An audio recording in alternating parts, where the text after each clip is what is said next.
Ысык Көл облусунда калкты таза суу менен камсыздоо жагы жакшы жолго коюлууда. Анын алкагында Түп районундагы 19 айылга ичүүчү суу кирди. Буга кошумча райондун Жылуу Булак айылында дагы суу тартылып, жергиликтүүлөрдүн көптөн берки көйгөйү чечилди. Бекзат бул аймакта 10 жылдан бери туруктуу жашайт. Таза суу маселеси негизги көйгөй болчу дейт. Суу чыкканы кыйла эле жеңилдик алып келип, эми үй ичине чейин таза суу киргизип, жакшы шарт түзүп алабыз деп турат. Элибизге сонун болду.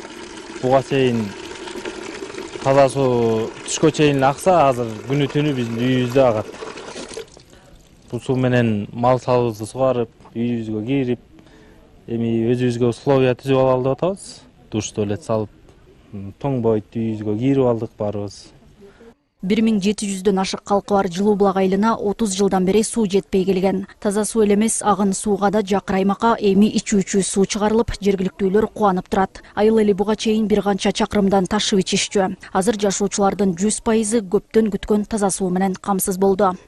Азыр буюрса ар бирибиз үйдөн чыгарып таза суу ичип атабыз, абдан кубанычтабыз, сүйүнүчтөбүз. Мындайча айтканда жомоктогудай эле болду да. Эшек араба менен айылдын четинде бир булагыбыз эле бар, Кайнар булак деген. Ошол жерден ташып, аябай эле кыйналганбыз да. Бүгүн өтө кубанычтуу күн болуп атат биз үчүн. Анткени ушу бардыгыбыз биз дагы башка элдердей саныбыз бар. Ар бир үйгө суу кирген.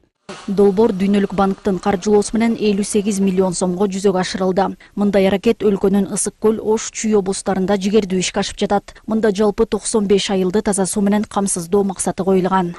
Бул долбоордун негизинен 3 бөлүктөн турат. Биринчи бөлүгү бул курулуш тармагын камсыз кылат, экинчи бөлүгү бул санитария жагын өнүктүрүү болот. Бул айылдардагы мектептерде жана ФАПтарда санитардык бөлүмдөрүн жакшыртуу жагы жана окутуулар каралган. Үчүнчү бөлүгү болсо бул муниципалдык ишканаларды түзүп, айыл жергесинде сууну эртеңки күнү жакшы алып барууга багытталган. Бул долбоордун алкагында ишке ашкан жумуштарды көрүп кубанып турам. Айылды суу менен камсыздоо жана саркынды суу тутумун жакшыртуу долбоорунун суммасы $70 миллион түзөт. Мындай алгылыктуу аракет өлкө башчысынын элдин жашоосун жакшыртуу демилгесинин алкагында колдоого алынган. Ал эми Түп районунда жалпы 36 айыл болсо, бүгүнкү күндө анда 19 айылда таза суу муктаждыгы чечилген. Айнура Достукбекова, Нурлан Чойбеков, Ала Тоо 24, Ысык Көл облусу.